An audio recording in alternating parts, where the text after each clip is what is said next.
Hi, do you know that as a foreigner, you can actually buy a landed property in Singapore? No, I'm not talking about the leasehold landed property in Sentosa Island.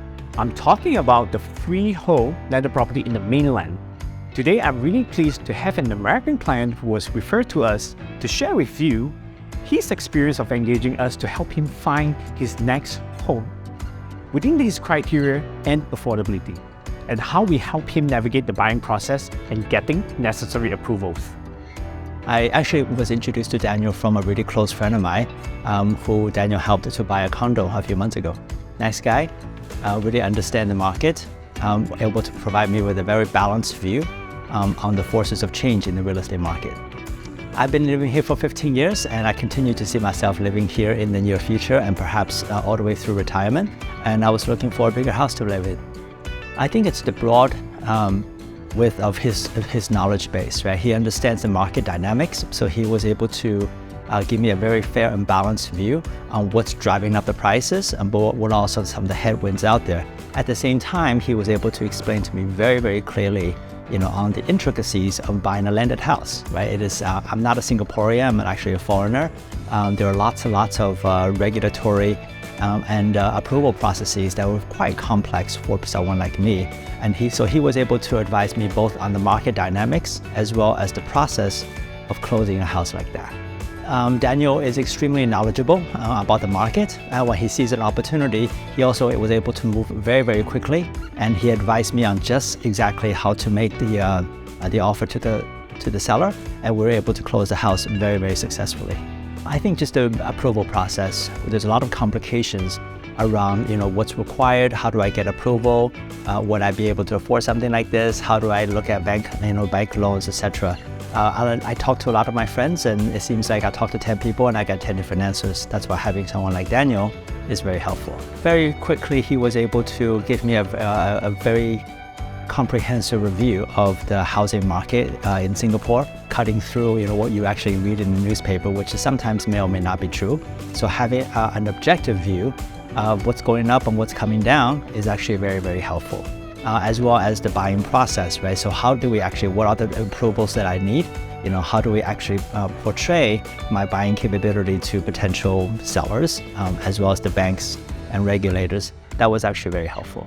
Very responsive. Daniel and I basically were texting each other on a continuous basis, and day and night, and even on weekends. So I thought that was actually, was very open. It was, very responsive. Absolutely.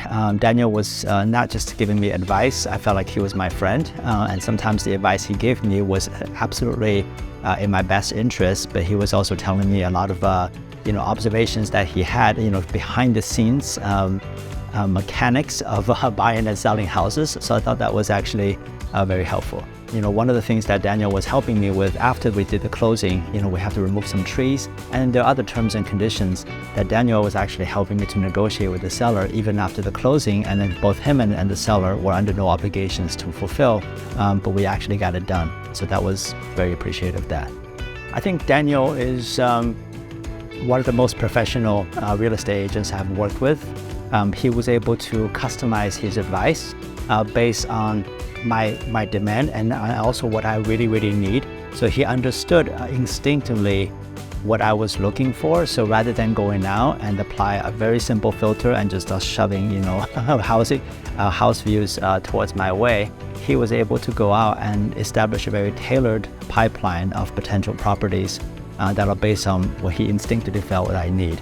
And I thought that was a very good experience.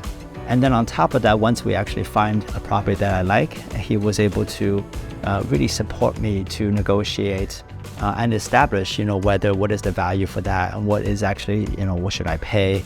How do I actually proceed with the negotiation and ultimately the closing process? So this end-to-end service and the professionalism with which that he provided advice, I thought that was absolutely wonderful. I think before you start the home purchase process, definitely think long and hard on what you actually need is number one. The markets in Singapore is relatively small, but even so, it's never as monolithic as people think. And if anyone tells you, says, the market is going up, the market is going down, I just don't believe that market. Some places are going up. Every house is different. Every condo is different. The dynamics of the market is quite, it's complex. It's never as easy as, oh my God, you need to buy now because the market going up, or oh my God, you need to sell now because the market going down. So a really good advisor, right? A real estate agent is your advisor, should be able to give you a nuanced view of truly the dynamic of the market, as well as combined with your personal situation and circumstances. And you make your decision and finding an advisor who understands that. So I hope this video gives you another glimpse of how you start engaging us for your property needs. Be it you're a foreigner, PR, or local who are looking for a landed, condo, or even a HDB, we're here to help. So give us a call now. My name is Daniel Lawrence from Avalon Home, and I hope to hear from you soon.